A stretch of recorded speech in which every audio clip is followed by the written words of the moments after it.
오늘 말씀은 룻기 1장 15절에서 18절 말씀으로 룻의 신앙과 결심이라는 말씀의 제목으로 함께 말씀을 나눕니다. 사순절을 이제 첫째 주일로 맞이하였습니다. 이미 지난 수요일부터 3월 5일부터 사순절은 시작이 됩니다. 대략 6주에 걸쳐서 진행이 되며 주일은 이렇게 빼고 계산이 되어지는 40일입니다. 그래서 월요일부터 토요일까지, 그리고 주일은 또 빼고, 그래서 그렇게 해서 40일을 가는데, 사순절을 좀 시작하면서 우리의 마음가짐이 좀 어땠으면 좋을까? 좀 사순절을 보내는 우리들의 이 마음이 좀 새로운 좀 다짐이 좀 있으면 좋겠다. 그런데 이런 다짐들을 함에 있어서 누구의 좀 본을 좀 받으면 좋을까? 이렇게 기도하는 가운데 특별히 오늘 룻의 이런 신앙과 결심을 말씀이 저에게는 좀 와닿게 되어졌습니다. 우리가 매 순간 또 매년 매 절기마다 이 반복적으로 이쯤 되면 이제 사순절이 되고 또 고난 주간을 맞이하고 부활절을 맞이하게 되어집니다. 이렇게 나름의 신앙의 과정들이 있어요. 또 우리가 이제 부활절 이후에는 부활절의 몇 절기가 지나면 성령 강림절을 맞이하게 되어지고 또 매추감사절, 그리고 또 추수감사절, 부활, 그다음에 성탄절, 이런 식으로 성령 강림절, 이런 식으로 이렇게 여러 절기를 보내는데 왜 이렇게 매년 똑같이 이런 절기를 지킬까? 여러 가지 이유들이 있겠지만 특별히 사순절 고난 주간 이후에는 무엇이 있다? 부활절이 있다. 부활이 있다라는 것입니다. 이걸 매번 우리에게 각인시켜주고 알려주고 있는 거예요. 이것은 예수 그리스도께서 십자가의 길을 걸어가시고 주님의 보혈로 우리의 죄를 다 씻어 용서하시고 마침내 죽음의 권세를 물리치시고 승리하신 부활을 우리가 잊지 마라라는 것이죠. 잊지 마라. 그래서 신앙은 이처럼 반복적으로 우리에게 구원에 대하여 잊지 않도록 도와주는 역할을 하는 것입니다. 우리에게 계속. 왜 이게 우리에게 중요한가? 우리의 삶이 어떠냐라는 것이죠. 지금 여러분들의 삶은 어떠냐라는 것입니다. 우리가 혹시 고난 가운데 계속되고 있다. 너무 어려운 일들로 힘들어하고 도저히 변하지 않을 것 같은 우리들의 이 현실 속에 여러분들은 지금 어떻게 하고 있냐는 것입니다. 그냥 주저앉아 포기하고 있지는 않냐라는 것이죠. 우리가 지금 가는 길이 주님이 걸어가시는 십자가의 길이며 하나님을 믿고 순종하며 살아가는 길이라고 한다면 두려워하지 말고 염려하지 말고 반드시 하나님께서 우리의 길 가운데 함께 하실 것이니 마침내 부활의 기쁨이 있을 것이고 승리는 우리의 것이다 라는 것을 우리에게 거듭거듭 알려주고 있는 것입니다. 그러니 여러분들이 이 사순절, 이 기간 동안에 어떠한 여러분들의 삶에 주어진 일들 앞에서 어떤 선택을 하고 결단을 하실지 오늘 룻을 통해서 살펴보면 좋겠습니다. 우리 인생에는 매 순간 중요한 선택의 기로에 놓이죠. 특히 신앙의 길을 걷는 데 있어서 우리는 하나님의 뜻을 따를 것이냐 아니면 세상의 길을 갈 것인가 하는 중요한 결정을 낼 때가 있습니다. 그런 가운데 오늘 말씀에는 모압 여인, 이방 여인인 룻이 하나님을 따르는 헌신적인 결심을 하는 장면이 나옵니다. 그는 현실적으로는 모압에 남는 것이 더 안전적인 선택일지도 모릅니다. 하지만 나오미, 아무것도 없는 시어머니, 그것도 자기 친어머니도 아닌 시어머니 나오미와 함께 하기로, 하나님을 믿기로 결단하고 있는 장면이더라는 것이죠. 먼저 룻에 대해서 오늘 말씀을 듣기에 앞서 룻기가 좀 어떠한 배경이 있고 어떤 전체적인 우리에게 주는 교훈이 있는지에 대해서 좀 짧게 룻의 계율을 좀 살펴보면, 룻기는 어떻게 보면 성경에 여성의 이름으로 기록되어 대표적인 제목이 되어 있는 것이 바로 룻기와 에스더 두 개입니다.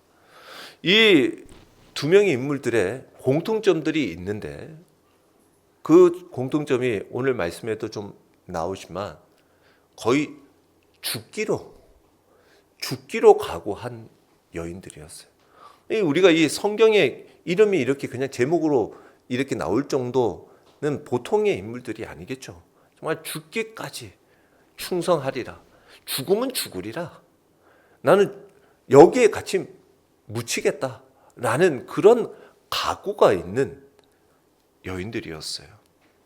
근데 이 룻기는 정확히 누가 썼는지는 알려지지는 않습니다. 대략 그냥 유대인들의 전승에는 선지자 사무엘이 기록되지 않았을까? 왜냐하면 사사기와 뒤에 이제 사무엘 상의 사이에 이렇게 기록되어져 있어서 아무래도 이제 사사 시대 지난 사무엘의 그 선지자의 뭐 제자들이나 또는 사무엘을 통해서 기록되었을 것이다라고 이제 학자들은 예상을 하는데, 왜냐하면 사사 시대가 어떤 시대입니까?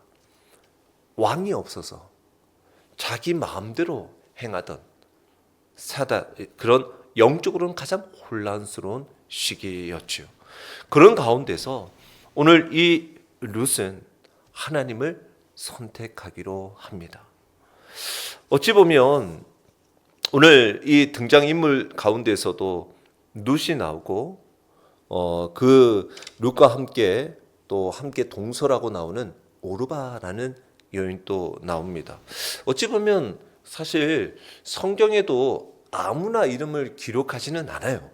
기록을 그냥 지나가는 사람이면 이름도 잘 기록하지 않는 것을 볼 수 있는데, 여기에 동서 이름도 오르바라고 나오는 것을 보면 이 오르바의 이 여인도 그래도 하나님 안에서 또 어떻게 이렇게 지내왔는지를 즉 하나님의 안에서도 기억되고 있다라는 것을 알 수가 있어요.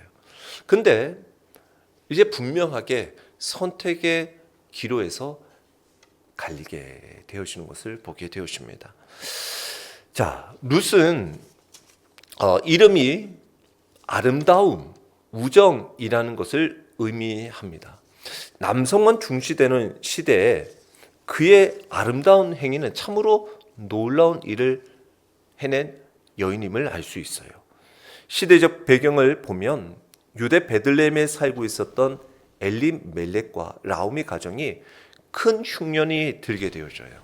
그러다 보니까 이거 어떡하나, 여기서 지낼 수가 없으니, 먹고 살 게 없으니 나름대로 자기네들도 좀 괜찮게 지냈는데 더 괜찮은 곳이 어디 있을까 알아보니 사해 동편의 이방의 땅 모압 지방은 괜찮다라는 소식을 아마 들었던 것 같아요. 그래서 이방 땅으로 이주를 하게 되어졌던 것입니다. 우리로 말하면 뭐 이민 정도로 갔겠죠. 가게 되어졌는데 거기 사는 동안 남편 엘리멜렉이 죽게 되죠. 죽은 다음에 어떡합니까? 이제 아들들 이제 다 컸으니 결혼을 시켜야 되고, 그러다 보니 거기에 있는 모압 여자들과 결혼을 시키게 되었죠. 두 아들 말론과 기련. 그리고 결혼해서 좀 잘 사는가 싶었더니 그 아들들도 다 죽게 되어졌어요. 그리고는 이제 나오미가 다 남편, 자녀는 죽고 며느리만 남아 있는 가운데 또 소식이 들려옵니다. 자기 땅 그 베들레헴 쪽의 유다 땅에 좀 이제 괜찮아진다, 양식들이 좀 있는 것 같다라는 소식을 듣고 이제 그쪽 다시 유대 땅으로 넘어가려고 하고 있었어요. 그러는 가운데 나오미도 자기도 지금 과부가 되었고 자기의 앞날도 이제 막막하니 같이 있는 며느리들이라도 자기 인생 살게 하려고 몇 번의 권유를 합니다. 너가 있는 고향 땅에 가서 거기 살아라. 어떻게 보면 친정집에 가서 살으라는 거죠. 가서 거기서 다시 시작해라. 다시 어떻게 보면 재혼도 할 수 있으면 하고 또 결혼해서 안정되게 살아가라고 몇 번을 거쳐 권면하는데 처음에는 두 며느리들이 다 아니다. 나는 같이 하겠습니다. 라고 오게 되어졌습니다. 그리고는 같이 오다가 더 거듭 또 라오미가 돌아가도 된다. 괜찮다. 이제 내가 뭐 새로운 남편을 내가 얻어서 내 자식 중에 다시 너희들과 어떻게 결혼해서 다시 자녀를 이을 수 있는 그런 시기는 오기가 힘들 것 같으니 너희들 그렇게 하고 싶은 대로 해라. 라고 하니 그때 어쩔 수 없이 그 오르바라는 그 한 며느리는 떠나가게 되어졌고 룻은 라오미를 붙잡았다라고 되어 있는 것처럼 붙잡게 되어졌다라는 것이죠. 그리고는 그 붙잡고 난 뒤의 이야기가 오늘 이제 시작이 되어지고 있습니다. 자, 오늘 이 룻기의 핵심적인 주제들을 보면 하나님의 어떤 기적적인 일들이 딱 뚜렷하게 나타나지는 않습니다. 하지만 이 룻에는 보이지 않는 하나님의 놀라운 도움의 손길들을 볼 수가 있어요. 뭐 대략 2장에도 보면 그의 그 2장 3절에도 보면 룻이 가서 베는 자를 따라 밭에서 이삭을 줍는데 우연히 엘리멜렉의 친족 보아스에게 속한 밭에 이르렀더라라고 나오고 있어요. 우연히 이르렀더라라는 거예요. 우리 인간의 입장에서는 우연한 일이에요. 어떻게 이런 일이 생겼을까 싶죠. 그러나 하나님 편에서는 인도하심이죠. 길바닥에 돌도 염분이 있어야 발로 찬다라는 정말 이런 이야기가 있는 것처럼 우연인 우리에게는 없다라는 것이죠. 하나님의 인도하심이 있었다라는 것이죠. 즉 룻이 우연히 보아스 밭에 간 것이 아니라 하나님의 섭리 안에서 그를 불러주셨다라는 것이죠. 하나하나 모든 것이 하나님의 인도하심이었다라는 것이죠. 다시 말해서 이 룻은 어찌 보면 나오미 시어머니를 만난 것 역시 그리고 나오미 시어머니를 통해서 하나님을 만나고 믿게 되어진 것 역시 그에게는 우리 인생에 하나님을 만난 그것을 결코 놓을 수 없다. 나는 이것을 포기할 수 없다라는 그런 하나님의 감동이 그에게 있었다라는 것을 알 수가 있죠. 그리고는 룻은 자기 백성 어찌 보면 자기의 있는 익숙한 가정, 환경, 고향, 이웃, 친구들, 식구들을 다 떠나고 또 자기가 오랫동안 믿어왔던 이방의 신들, 하나님이 아닌 다른 신들을 떠나서 하나님을 따르기로 결단하는 이러한 결심에는 끝까지 헌신하고자 하는 하나님의 귀한 은혜가 있었고 하나님은 그렇게 결심하고 따라가는 자인 룻을 하나님은 잊지 않으시고 그를 구속의 구원의 놀라운 기업 물을 자로 붙여주심으로 예수님의 구원에 참여할 수 있는 마침내 예수님의 귀한 그 구속자로 받아지는 믿음의 결단이 되게 하는 것을 보게 되었습니다.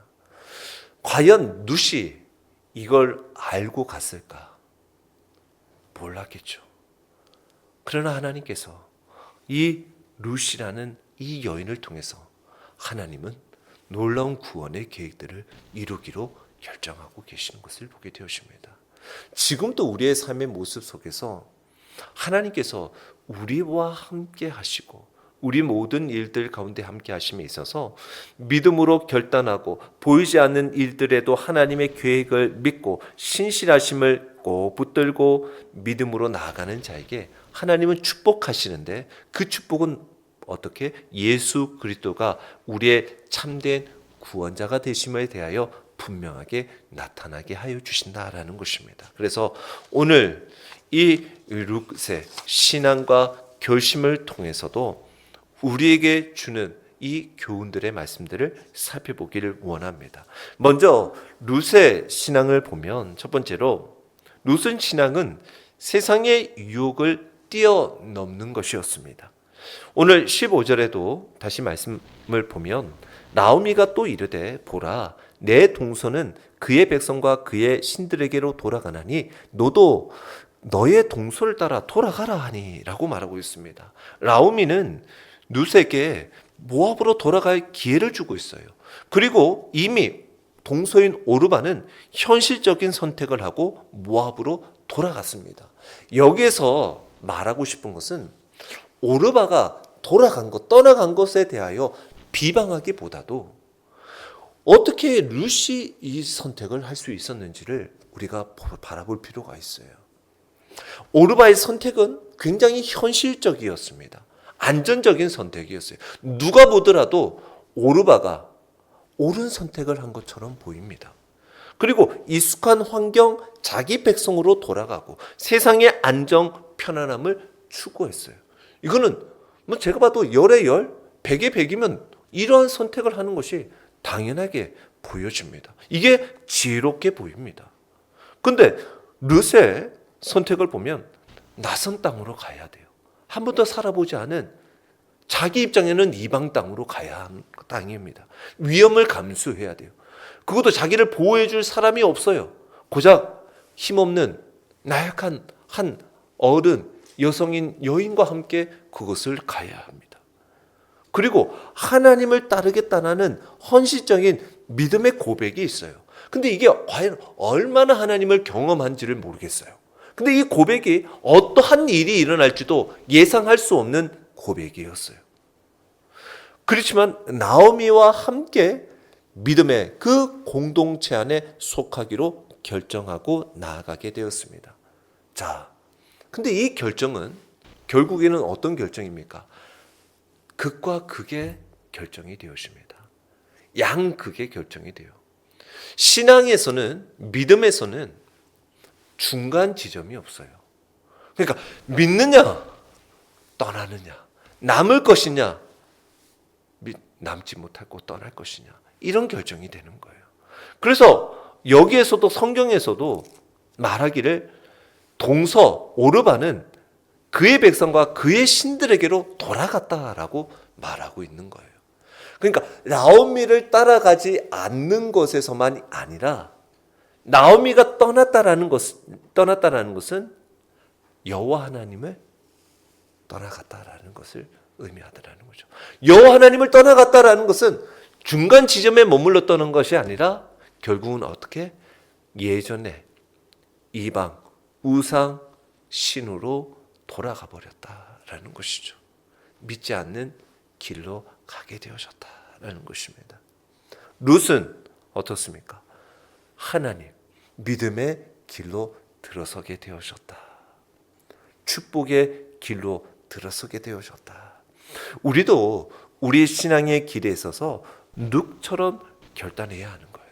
오늘 이제 사순절 첫 번째 주일로 룻과 같은 이와 같은 결단을 본받아서 우리도 신앙의 길을 이와 같은 결단을 좀 내리고 가면 좋겠다라는 거예요. 우리가 사순절을 보내면서도 내 세상에 좀 내가 좀 안전하고 좀 익숙하고 좀 안정된 편안함을 추구하기 위한 길을 선택할 것이 아니라 조금은 좀 불편하고 익숙하지 않고 좀 어떻게 보면 내가 헌신해야 하는 그러한 자리에까지도 우리가 하나님 앞에 나아갈 수 있는 믿음으로 하나님을 따를 수 있는 길으로 결단하여 나가면 좋겠습니다. 그래서 그러한 길에 그 룻의 신앙은 하나님의 귀한 믿음 안에 세우셨다라는 것이죠. 그리고 룻의 신앙은 하나님을 향한 헌신이 담겨져 있었습니다. 오늘 16절에서 17절의 말씀이 그와 같은데요. 어머니의 백성이 나의 백성이 되고 어머니의 하나님이 나의 하나님이 되시리라 라고 말씀하고 있어요.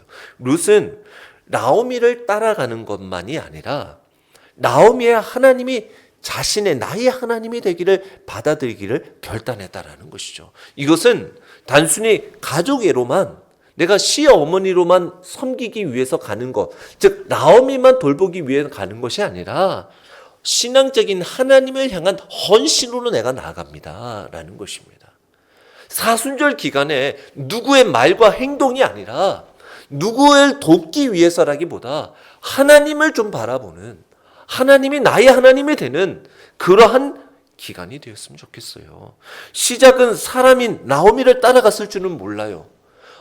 나는 나오미 그래도 시어머니 좀 섬겨야지 효도하는 마음으로 시작했을 줄은 몰라요. 그러나 최종적인 결국은 하나님을 바라보는 신앙에 나아가는 룻의 모습을 볼 수 있어요.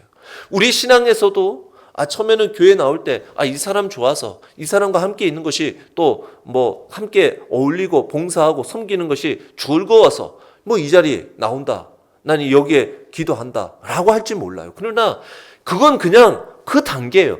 그 단계를 넘어서서 나오미의 하나님이 나의 하나님, 내가 여기서 하나님을 온전히 나의 하나님으로 만날 수 있는 그러한 은혜의 자리, 이 사순절 우리 믿음의 신앙의 과정이 되면 좋겠습니다. 그러니 룻의 고백이 이렇게 되죠. 어머니께서 가시는 곳에 나도 가고 하나님의 인도하심을 따라 살아가겠습니다. 나도 그렇게 결단합니다. 어머니의 백성이 나의 백성이 된다. 하나님의 백성이 되겠습니다. 저도. 그리고 하나님의 약속을 붙들겠습니다. 어머니 하나님이 나의 하나님이 되십니다. 이것은 내가 참된 믿음 안에서 헌신하겠습니다 라고 말씀하고 있어요. 그래서 이 룻은, 이 고백은 신앙의 중심을 하나님께 두겠습니다 라는 강력한 고백이 담겨져 있어요. 우리도 하나님을 온전히 신뢰하고 삶을 드리기로 헌신하여야 합니다. 우리도 하나님 앞에 온전히 헌신되어져야 한다라는 것이죠. 그럴 때 우리는 어떤 종교적인 습관이 아니라 내 삶이 하나님의 중심이 내 삶은 하나님 중심이 되어지는 것입니다. 그랬을 때 이 룻은 결심을 합니다. 함께 가려는 결심, 함께 기거하려고 거하려고 하는 결심, 이해관계를 함께 하려고 하는 결심, 나오미의 신앙을 따르려는 결심, 죽음도 같이 하려는 결심, 나오미와 같은 무덤에 묻히려는 결심을 하게 되어집니다. 이 결심이 어떻습니까? 바로 주님이 우리를 위하여 십자가를 걸어가신 주님의 그 고난의 사순절의 결심이 되어지는 거예요. 우리의 결심의 모습이 이와 같은 결심이 되는 거예요. 에릭 니델이라고도 표현하기도 하는데, 발음하기도 하는 사람이 있죠. 여러분들이 잘 아는 하나님의 뜻을 따라 선택하려고 했던 삶이었어요. 올림픽 금메달리스트죠. 영국의 육상 선수입니다. 그는 빠른 달리기로 유명했어요. 그러나 신앙의 원칙을 지키는 사람이었어요. 근데 1924년 파리 올림픽에서 100m 경주를 주일날 한다라는 이유로 그 경주를 포기하게 되어졌죠. 그리고는 그 주일날 열리는 경기가 포기를 하고 대신 그의 주 종목이 아닌 400m 경기에 나서서 금메달을 따게 되어집니다. 이후에 그는 장로교로 그 중국 선교사로 헌신하다가 하나님의 길을 선택하게 되어집니다. 룻도 세상의 안정보다는 하나님을 따르기로 결단했다라는 것이죠.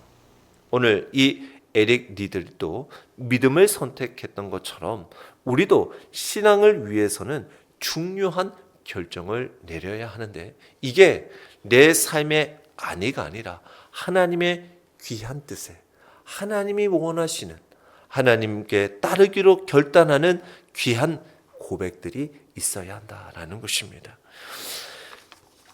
그리고 이 룻의 이와 같은 결심은 결국 끝까지 하나님 앞에 충성하리라라는 결심이 담겨져 있습니다. 말씀에 보면 17절에 오늘 말씀해 보니까 어머니께서 죽으시는 곳에서 나도 죽어 거기 묻힐 것이다 라고 말씀하고 있어요. 이 룻의 이 고백은 일시적인 감정이 아닙니다. 끝까지 헌신을 약속하고 있는 고백입니다. 그녀의 헌신은 죽음까지도 각오한 완전한 충성이었습니다. 어떤 충성이었습니까?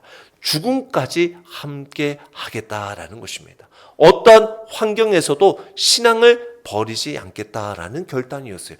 믿음의 길을 끝까지 걸어가겠다라는 헌신이었습니다.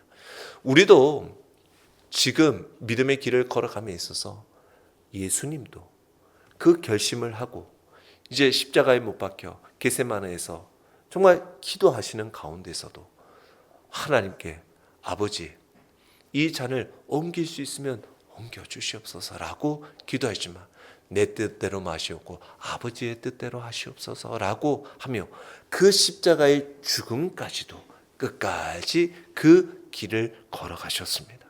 우리도 진정한 믿음의 신앙은 끝까지 가는 믿음이에요. 신앙과 그 시험과 어려움이 우리에게 와도 우리의 신앙은 포기하지 않는 것이 중요하다는 것이죠. 우리는 우리의 신앙을 끝까지고 지키고 나아갈 준비가 되어 있냐라는 것입니다. 환경이 변해도 우리의 삶에 여러 가지 어려운 여건이 있는 가운데서도 하나님을 끝까지 신뢰하며 살아가고 있는가라는 것이죠. 그래서 오늘 이 룻의 신앙과 이 결심들을 통해서 오늘 우리에게도 어떠한 마음으로 사순절을 맞이하고 시작할 것인가를 우리에게 알려주고 있어요. 하나님은 이렇게 신실한 자를 통해서 하나님은 놀라운 축복을 약속하고 계십니다. 오늘 18절의 말씀에 다시 보시면 나오미가 룻이 자기와 함께 가기로 굳게 결심함을 보고 그에게 말하기를 그치니라 라고 말씀하고 있어요. 이제 룻이 굳은 결심을 한 것을 본 나오미는 더 이상 말하지 않았습니다. 그리고 하나님은 룻의 결심을 보시고 놀라운 축복을 허락하셨습니다. 나오미가 룻의 결심을 보았다고 되어 있지만 하나님이 이 룻의 결심을 보고 계셨다라는 것이죠. 그리고 하나님은 이제 이 결심을 한 룻을 책임지기로 결정하십니다. 그 하나님께서 책임지시고 구원의 역사 길로 인도해 주시니 그에게는 비록 가서 다른 사람 집에서 이삭 떨어져 있는 이삭 죽게 하는 어떻게 보면 참 부끄럽고 아무 연약한 많이 주워봤자 우리로 말하면 그 페트병에 몇 개 담을까? 그것도 담으면서 여러 가지 모욕적인 일들, 경험들 또 주변에 있는 남자들이 희롱도 받아야 되는 여러 가지 어려운 일들. 그러나 그 길 가운데 하나님은 축복의 길을 열어놓고 계셨습니다. 룻은 보아스와 결혼을 하고 새로운 삶을 얻게 되었습니다. 룻의 후손에서 다윗 왕이 태어납니다. 증조모가 되어져요. 룻이 결국 예수 그리스도의 계보에 올라가죠. 하나님은 이 룻의 헌신을 기억하고 그녀를 구원의 역사에 사용하시는 것을 보게 되어집니다. 우리도 신앙의 결단을 내릴 때 하나님은 우리의 삶을 축복하십니다. 룻의 인생이 변화됐던 것처럼 하나님은 우리 인생도 놀랍게 바꾸시는 것입니다. 우리는 하나님께 예비하신 놀라운 축복을 기대하며 오늘도 믿음의 그 신앙의 결단을 할 수 있기를 축원합니다. 룻처럼 믿음으로 결단하는 거예요. 내가 하나님 자리로 하나님 앞에 헌신의 자리로 나아가겠습니다. 하나님께서 반드시 역사해 주심을 믿습니다. 하나님 신뢰합니다. 라는 거예요. 그러면 여러분들은 그 자리가 어디이겠습니까? 어느 길로 나갈 수 있는 길이 바로 이 길이겠습니까? 바로 기도의 자리가 될 것입니다. 하나님 앞에 말씀의 자리가 될 거예요. 또는 여러분들의 삶에 있어서 하나님의 은혜를 나타내는 복음의 증거하는 자리가 될 것입니다. 그리고 이웃의 고통하고 힘들어하는 그 자들을 섬기고 사랑하는 자리가 될 것입니다. 오늘 이 룻의 믿음의 헌신의 결심들을 보면서 우리도 세상의 길이 아닌 하나님의 길을 선택하고, 신앙은 단순한 감정이 아니라 헌신적으로 우리가 고백하고 끝까지 가는 충성된 믿음을 가져야 한다라는 것입니다. 하나님은 신실한 자들을 반드시 축복하신다라는 것이죠. 우리의 이 믿음은 끝까지 가야 하는 것입니다. 끝으로 한 그 선교사가 위험한 지역으로 선교를 떠나면서 자신의 가방에는 이렇게 기록하여 갔습니다. 이제 뒤돌아 볼 생각 하지 마라. 뒤돌아 볼 생각이 없다. 그래서 no turning back. 더 이상 나는 뒤를 보지 않겠다. 라고 하며 그는 생명의 위험을 무릅쓰고 복음을 전했고 결국 그곳에서 순교하였습니다. 근데 그의 죽음이 순교가 끝나는 것이었냐? 그가 죽어 미랄이 되어지니 그의 희생은 많은 영혼을 하나님께로 인도하는, 많은 영혼들을 구원하는 부활의 자리로 나아가게 되어졌다라는 것입니다. 우리도 우리의 삶의 모습 속에서도 끝까지 신앙을 붙들고 믿음으로 결단하여 나아갈 때 그게 죽음의 길을 가는 것 같고 묻혀지고 끝나는 인생인 것 같으나 하나님은 부활을 준비하고 계시더라. 생명을, 축복을 예비해 놓고 계시더라. 구원의 역사들을 준비하고 계시더라 라는 것입니다. 그래서 오늘 이제 여러분들에게도 우리도 룻처럼 이 신앙의 결심을 내려서 어떤 환경에도 하나님을 끝까지 따르며 룻처럼 믿음으로 결단하는 삶이 되어 하나님이 예비해 놓으신, 또 하나님께서 신실하게 축복하심을 믿고 끝까지 주님과 동행하는 저와 여러분이 되시길 주의 이름으로 축원합니다.